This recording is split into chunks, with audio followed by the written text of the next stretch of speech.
What's up, everybody? It's your boy Gerald24 back with another reaction video as usual, per usual. Now, earlier today I decided to watch the new documentary series out called Untold Story, The Girlfriend Who Didn't Exist. Manti Te'o. Now, for those of you who don't know who Manti Te'o is, Manti Te'o was a studied football player who played at Notre Dame back in 2012. His senior year was worthy enough to be put up as a Heisman. The nigga was snapping as a linebacker, okay? Not even as a quarterback. If you get nominated as a Heisman for defensive, because that's rare. Because Heisman usually go to offensive players, so that's how good he was. He was snapping. He was playing phenomenal. But once we found out his grandma and girlfriend died on the same day, he shot up even more.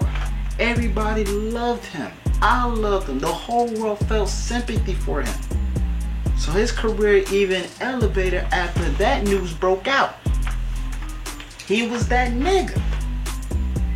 Until we found out his girlfriend didn't exist. Never existed. Once the news broke out on that, we was like, dang.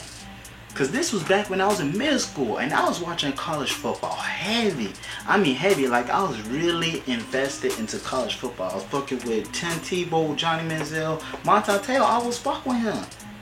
But once the news broke about the fake girlfriend thing, I was like, ugh, cut that nigga off. Manti Te'o was canceled before we even knew what cancel culture was.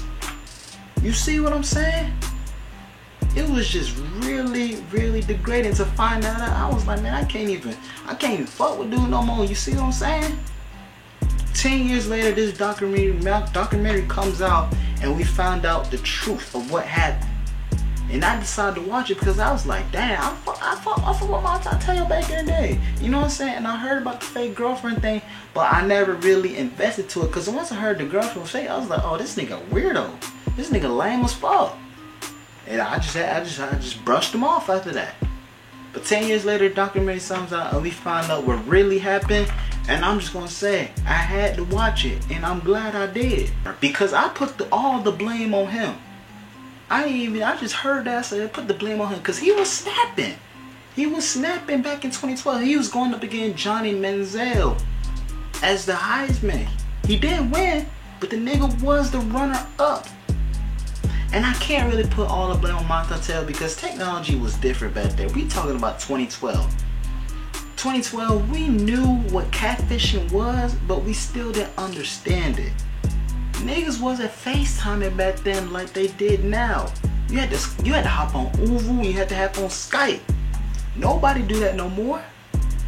You see what I'm saying? Facebook was everything back then.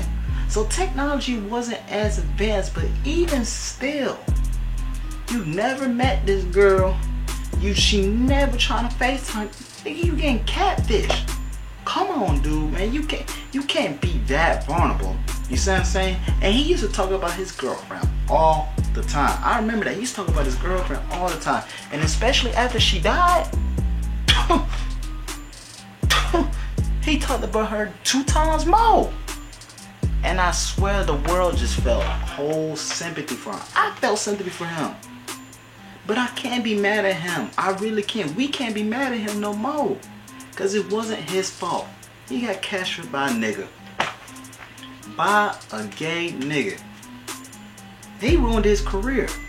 He ruined his career. This dude put on a whole nother impersonation just to ruin this. Not just to ruin his career. I'm not going to say he tried to ruin it. He was in love with the nigga. All that gay shit. But you ruined the nigga career, man. You ruined it. You know he was going to be a star football player. You did that to him? I don't feel bad for that nigga. And guess what? The nigga ended up being a transgender. He switched to be a woman now. Officially. He ain't hiding behind the camera. No, he officially wanted to be a woman. That's what pissed me off. You know what I'm saying? We was all mad at Manti Te'o. And it wasn't his fault, man. It really was. He got catfished by another dude. Even so, you should have been on your P's and Q's. Because when your significant other dies, would you not show up to the funeral? Monte, you never asked about the funeral. Can you attend? You ain't asked none of them questions. You ain't even asked to see the body. You ain't go to fly out to LA to go see the body. Like, come on, bruh. If that was really your significant other, that's what I'm saying. I don't know if I could really put the blame on the whole Renaya thing or Renault, whatever that nigga name was. I don't know if I could put the full blame on him. I might put some on Monte, because you can't be that stupid. If my significant other dies like that out of nowhere, I'm asking questions. I'm pulling up with the family. I'm gonna mourn with y'all. He ain't do none of that. So nigga, was you really in love? Talking like he was in love with his girlfriend like that. So I'm gonna put some of the blame on Monte. I ain't finna cap with you. Because if you really smart and really mourning over your significant other, you gonna go out your way to make sure everything handled on the death funeral side. You see what I'm saying? I'm gonna show up, I'm gonna meet your parents, I'm gonna do all that if I'm in love with you. Did he ask them questions? I didn't see it in the documentary. It didn't look like he was too worried. It looked like he was just worried about the media. And also the media got exposed on how stupid they were because they didn't even really fact check them like that. Sports Center, ESPN, CNN, they all had different stories on when she died, how she died, and all that. It never all connected.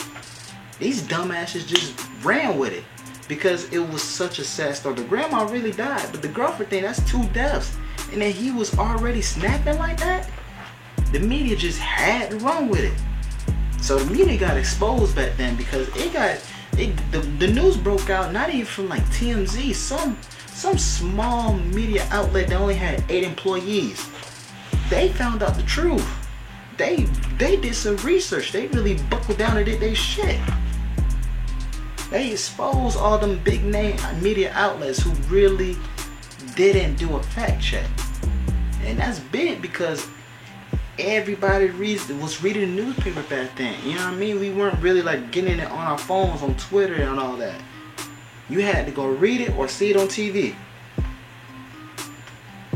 Basically, that was back in 2012. Yeah, I wasn't on my phone getting no fact check like that. So I don't know if I could really put all the blame on Renaya. I want to put some on Monte, man. But I'm glad I got to hear the truth. It was a good documentary. Even though his football career was kind of ruined, he still got drafted by the San Diego Chargers in the 2nd round. He ain't do shit. He definitely was not the same. I want to look up his stats, see what that boy was doing. He wasn't doing shit, but let's see what the numbers are talking about. Monte stats. It's on Netflix. No, I want to see his stats. He was on the Saints. I remember he was. That's how I found out he was still playing football, because I'm a Saints fan. And he was on the Saints. He not there no more, is he? Is he? Let's see.